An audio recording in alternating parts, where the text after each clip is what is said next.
Welcome to new TV Telugu. ఇప్పుడు Telangana top 10 చూద్దాం.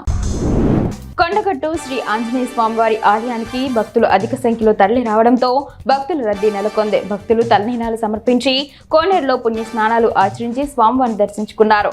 ఆలయ పరిసర ప్రాంతాలన్నీ భక్తులతో కిక్కిరిసిపోతున్నాయి.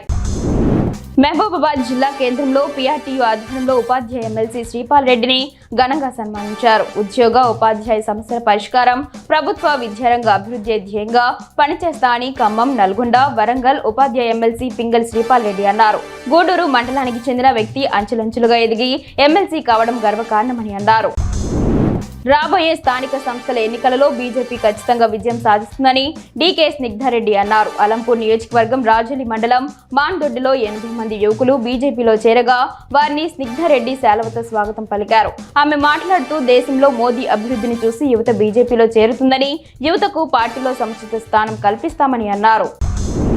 జడ్చర్ల నియోజకవర్గం రాజాపూర్ మండలం గుండ్లపోట్లపల్లిలో ప్రమాదవశాత్తు నిప్పంటుకొని గ్రామానికి చెందిన రైతు కల్లెం రమేష్ 2 ఎకరాల వరిగడ్డి కాలి బూడిదైంది. గ్రహించిన చుట్టుపక్కల వారు నీళ్లు చల్లి మంటలను అదుపు చేశారు. పశువుల మేత కోసం నిలువ చేసుకున్న పశుగ్రాసం దగ్ధం బాధిత రైతు ఆవేదన వ్యక్తం చేశారు.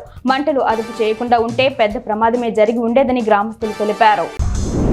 చింతల మానేపల్లి మండలం ఆడేపల్లిలో నిరక్షరాస్యులకు మోటివేషనల్ స్పీకర్ సుందిల్లా రమేష్ అందరూ చదవాలి, అందరూ ఎదగాలి అనే అంశాలపై అవగాహన కల్పించారు. ఈ సందర్భంగా ఆయన విద్యా ప్రాముఖ్యత గురించి, బాల్య వివాహాల నిర్మూలన గురించి, మద్యం, మత్తు పదార్థాలకు దూరంగా ఉండాలని తెలిపారు.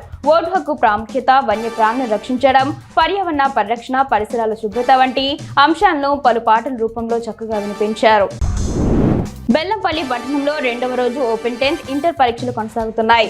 బజార్ ఏరియా జెడ్పీ ఉన్నత పాఠశాల, బాలికల జెడ్పీ ఉన్నత పాఠశాలలో ఇంటర్, బెల్లంపల్లి ప్రభుత్వ పాఠశాలలో 10th పరీక్ష కేంద్రాలను ఏర్పాటు చేశారు. ఈ నెల 26వ తేదీ వరకు పరీక్షలు జరగనున్నాయి. విద్యార్థులకు ఎలాంటి ఇబ్బంది కలగకుండా అన్ని ఏర్పాట్లు విద్యాశాఖ అధికారులు చేశారు.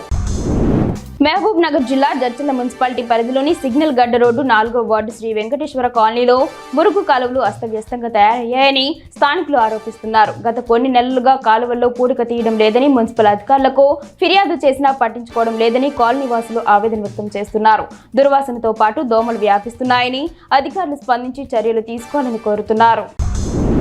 మహబూబాబాద్ జిల్లా మరిపెడ మున్సిపల్ కేంద్రంలో శ్రీ సద్గురు సంత్ సేవాలాల్ మహారాజ్ భోగ్ బండారో కార్యక్రమం నిర్వహించారు. స్థానిక ఎమ్మెల్యే, ప్రభుత్వ విప్ రామచందర్ నాయక్, ఎంపీలు బలరాం నాయక్, రామ సహాయం, రఘురాం రెడ్డిలు ప్రత్యేక పూజలో పాల్గొన్నారు. వివిధ సేవాలాల సంఘాల పూజారులు, పెద్దలు అధిక సంఖ్యలో పాల్గొని జయప్రదం చేశారు. జడ్చర్ల నియోజకవర్గం రాజాపూర్ మండలం చెన్నవేలిలో నిర్వహించిన ఛత్రపతి శివాజీ మహారాజ్ విగ్రహ ఆవిష్కరణ కార్యక్రమంలో మహబూబ్ నగర్ ఎంపీ డీకే అరుణ, ఆదిత్య పరాశ్రీ స్వామీజీతో కలిసి పాల్గొన్నారు. కరతాళ ధ్వనుల మధ్య దేదీపమాన్యంగా శివాజీ విగ్రహ ఆవిష్కరణ చేశారు. ఈ సందర్భంగా ఎంపీ అరుణ మాట్లాడుతూ శివాజీ వీరత్వాన్ని, దేశభక్తిని, పోరాట ప్రతిమను నేటి యువత స్ఫూర్తిగా తీసుకోవాలన్నారు. బెల్లంపల్లి కాళోజీ శాఖ గ్రంథాలయంలో తాత్కాలిక బైక్ షెడ్ ఏర్పాటు చేయాలని పోటీ పరీక్షల అభ్యర్థులు కోరుతున్నారు. ఇంతకు ముందు గ్రంథాలయం ఆవరణలోని చెట్ల కింద బైకులను పార్కు చేసుకునేవారు. ఇటీవల విద్యుత్ తీగలకు అడ్డం వస్తున్నాయని చెట్లను విద్యుత్ అధికారులు నరికివేశారు. దీంతో గత 5 రోజులుగా బైకులను ఎండలో పెడుతూ ఇబ్బందులు పడుతున్నారు. దాతలు ముందుకు వచ్చి షెడ్ నిర్మాణానికి సహకారం అందించాలని కోరుతున్నారు.